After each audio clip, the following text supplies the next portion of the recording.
नमस्कार, आप देख रहे हैं एनएमएफ न्यूज में आपके साथ शबनम। फ्रांस के राष्ट्रपति के एक सोशल मीडिया पोस्ट ने दुनिया भर के देशों में हड़कंप मचा दिया है। पोस्ट में ऐलान कर दिया गया है कि अब फिलिस्तीन को वो मान्यता देंगे और इसको लेकर कहीं ना कहीं G7 में संकट खड़ा हो गया है। डोनाल्ड ट्रंप की तरफ से भी रिएक्शन आ गया है और इजराइल इसे आतंकियों को एक उपहार बता रहा है। तो जिस तरीके से अब G7 का सदस्य फ्रांस है और उसने G7 के से हटकर फैसला लिया है, फिलिस्तीन के खिलाफ G7 खड़ा हुआ नजर आता था, लेकिन अब इससे हटकर उन्होंने फिलिस्तीन को मान्यता देने का जो ऐलान किया है उसको लेकर कहीं ना कहीं डोनाल्ड ट्रंप अब सत्ते में आ गए हैं। तो इसी पर चर्चा करेंगे और चर्चा के लिए मेरे साथ है मेरे सहयोगी अभिषेक पंडित। अभिषेक, जिस तरीके से फिलिस्तीन को फ्रांस ने मान्यता देने की बात कह दी है, बाकायदा पोस्ट जारी कर दिया है, ये कहीं ना कहीं G7 के लिए खतरे की घंटी हो सकता है? बिल्कुल हो सकता है। देखिए, यहाँ कई चीजें समझने वाली हैं। इससे पहले ये G7 है, G8 हुआ करता था, लेकिन रशिया यूक्रेन का जब युद्ध हुआ तो रशिया को इस संगठन से बाहर निकाल दिया गया और ये G7 रह गया। अब G7 के जो देश हैं, जिसमें कि America, France, Germany, UK, Italy, Japan और कनाडा शामिल है। अब फ्रांस ने जो अलग रुख अख्तियार किया है उसे आप वर्चस्व की लड़ाई भी कह सकते हैं और इसे पैसे की लड़ाई भी कह सकते हैं, क्योंकि फ्रांस और अमेरिका दोनों ही हथियारों के बड़े सौदागर हैं। अभी आपको याद होगा, पिछले महीने जब मिडिल ईस्ट की यात्रा पर डोनाल्ड ट्रंप गए थे तो लगभग 300 बिलियन की डील उन्होंने सऊदी के साथ की थी। 1.3 ट्रिलियन डॉलर की डील उन्होंने कतर के साथ की थी। वहां से 2400 करोड़ रुपए का वो एक प्राइवेट प्लेन भी वहां से लेकर आए थे। तो खाड़ी देशों से लगभग 2 ट्रिलियन डॉलर से ज्यादा वो पैसा इकट्ठा कर लेकर गए थे, सुरक्षा के नाम पर, उन्हें हथियार बेचने के नाम पर। हालांकि ये सऊदी अरब हुआ, कतर हुआ, कुवैत हुआ, ये लड़ाई किसी के साथ नहीं लड़ रहे हैं, लेकिन अमेरिका ने सऊदी और ईरान के बीच एक ऐसी दुश्मनी की दीवार खड़ी कर दी जिससे कि उसका हथियार बिकता रहे।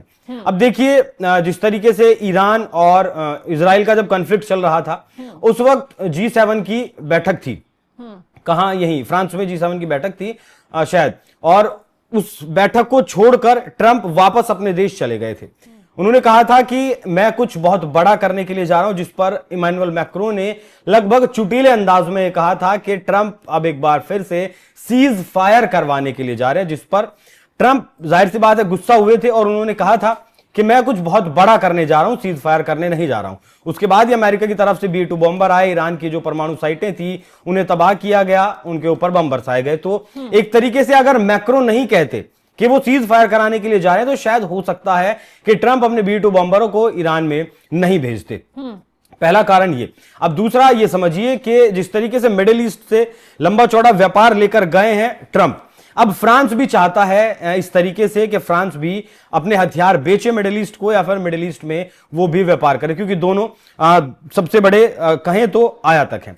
अब अगर एक बार फिलिस्तीन को समझने की कोशिश करें तो पहले विश्व युद्ध के दौरान लगभग 1918 के आसपास तक ये फिलिस्तीन पूरा हुआ करता था, लेकिन बेल्फोर डिक्लेरेशन हुआ, यूएन ने, ब्रिटेन ने इस डिक्लेरेशन को किया और छोटी छोटी कॉलोनियां वहां बननी शुरू हो गई यहूदियों की। उसके बाद धीरे धीरे उनका एरिया बढ़ता गया। बेल्फोर डिक्लेरेशन के बाद फिर बहुत सारी लड़ाइयां हुई, लेकिन मौजूदा वक्त में फिलिस्तीन की जब बात करते हैं तो एक तरफ गाजा पट्टी है, एक तरफ वेस्ट बैंक है। वेस्ट बैंक में अलग सरकार चलती है और गाजा पट्टी में हमास अपनी अलग सरकार चलाता है। फिर दुनिया के बहुत सारे देश इस आतंकी संगठन मानते हैं और बहुत सारे देश इस आतंकी संगठन नहीं मानते हैं। उसमें ज्यादातर मुस्लिम कंट्री, मिडिल ईस्ट की कंट्री हैं जो उस सरकार को नहीं मानती। लेकिन अगर फिलिस्तीन सरकार की बात आती है तो जो सरकार वर्ल्ड में उसमें वहां है, वेस्ट बैंक में जो सरकार है, उसी को लोग उसी से बात करते हैं और उसी से किसी भी तरीके की डील होती है और उसे ही